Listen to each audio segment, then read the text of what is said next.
खाइते सोईते यथा तथा नाम लोए।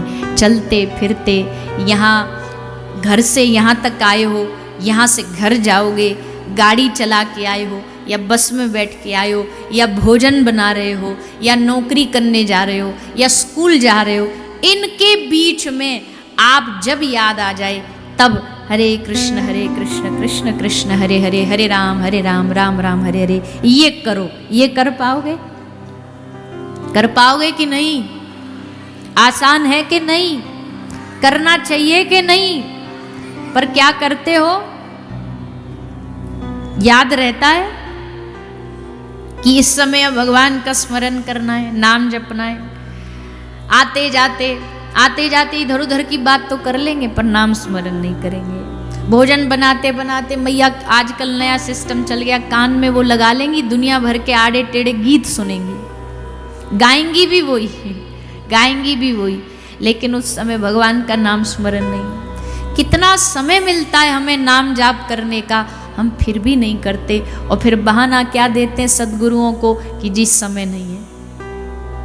महापुरुष कहते भैया हमने समय तुमसे मांगा ही नहीं, हमने कहा ही नहीं कि तुम अपना काम छोड़ करके समाधि लगा के बैठो। कलयुग चल रहा है, काम करते रहो, नाम जपते रहो, हर समय कृष्ण का ध्यान धरते रहो, अपने रथ को सुमारग लगाते चलो, कृष्ण गोविंद गोपाल गाते चलो। कोई पैसा नहीं लगना, कोई समय नहीं लगना, कोई मेहनत नहीं लगनी। और सब साधनों में मेहनत लगती है, सब साधनों में मेहनत है भैया। तपस्या में बड़ी मेहनत है।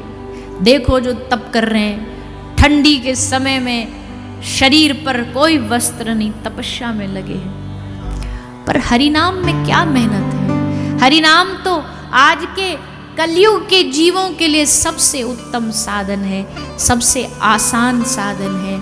इसके बाद भी कोई न जपे तो फिर भगवान को क्या मुख दिखाएंगे? भगवान कहेंगे हमने तो देखो पूरा चांस दिया, एक तो तुझे मनुष्य बनाया, वो भी कलयुग में।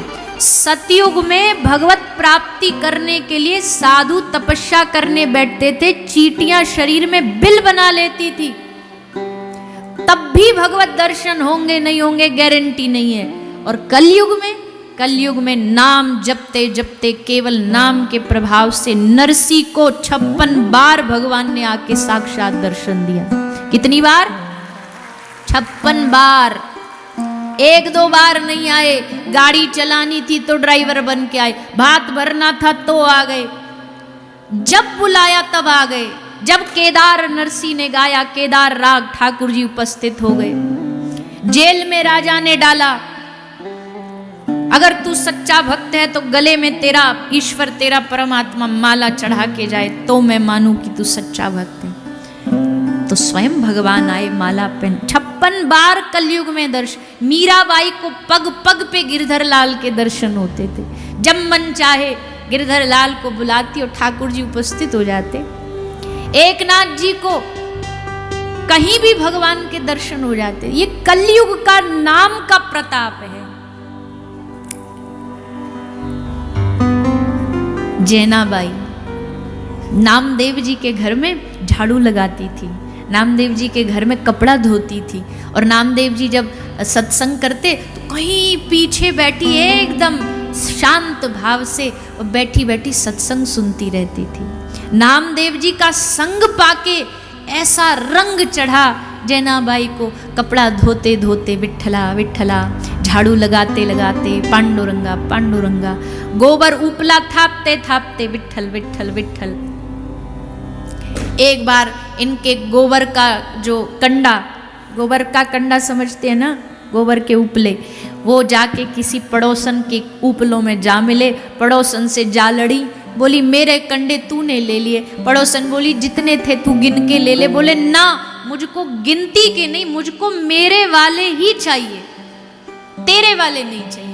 तो बोले कंडों में कौन सा मार्क लगा होता, कौन सी स्टैंप लगी होती है? बोले हाँ लगी होती है, मेरे कंडों में तो स्टैंप लगी है, निशान है। क्या निशान है? बोले कंडे को उठाओ और कान में लगाओ, अगर उस कंडे से आवाज आ जाए विठ्ठल विठ्ठल विठ्ठल तो समझ लेना ये मेरे कंडे। मेरे कंडों वैष्णव की ये पहचान। और भैया गजब देखो, कहने के लिए नहीं, जब लोगों ने कान से लगाया तो ऊपलों से विठ्ठला विठ्ठला विठ्ठला पांडुरंगा पांडुरंगा इसकी आवाज आई। छू भर भी देना, कोई वैष्णव अपनी कृपा से किसी को छू भर भी दे, बस उसी से कल्याण हो जाता है। निर्जीव को छू दिया तो उसमें से विठ्ठल विठ्ठल निकलने लगा। अगर कोई नाम जापक हमें छू दे, हमारी जिह्वा से भी नाम सतत गंगा की तरह बहने लगे। इसलिए जीवन में साधु संग जरूरी है कि कब कौन साधु रीझ कर हम पर कृपा कर दे। नाम जाप हमारे हृदय में जैसे वायरस फैलता है ना, भक्ति भी एक वायरस है।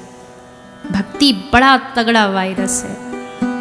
वायरस के इर्द गिर्द भी आ जाओगे ना तो चढ़ जाएगा तुम्हारे ऊपर। आप, हमें नहीं पता आप कितने अनुभवी हो। यहाँ बैठोगे, कथा में बैठोगे तो बहुत अच्छी बात है, घर में बैठोगे, संसार में बैठोगे अलग बात है, और वहीं आप किसी वृंदावन में किसी साधु के शरण में बैठ जाओ, बरसाना में किसी संत महापुरुष के चरणों में बैठ जाओ, वो कुछ पल आपको ऐसा भक्ति में डुबा देगा कि न चाहते हुए भी उस भूमि पर जा कर के आपके मुख से भी किशोरी जी का नाम निकलने लगेगा, ठाकुर जी का नाम निकलेगा। और यही सार है। जितना जाप कर सको, अभी भी यहां बैठे हो ना, आपका कोई काम तो नहीं है ना, बोलने का काम हमारा है, आपका क्या काम है? सुनना तो है ही है, उसके अलावा क्या करोगे? बस सुनते ही रहोगे। तुरंत की तुरंत दवाई लो, उसका आहार ग्रहण करो। हम सुना रहे हैं, आप कान से सुनो, जिह्वा से बोलो। अपने अंदर गुरु मंत्र है, गुरु मंत्र बोलो। हरे कृष्ण महामंत्र बोल सकते हो जिनके गुरु नहीं, साथ साथ में नाम जाप करो। साथ में नाम जाप करते करते कान से कथा, दोनों डोज, इंजेक्शन भी और दवाई भी, जब दोनों साथ जाएगी ना शरीर में, तब देखो कितनी जल्दी बीमारी ठीक होगी। अभी एक ही डोज जाती है, बस सुनते सुनते भरे, नाम जाप नहीं करते।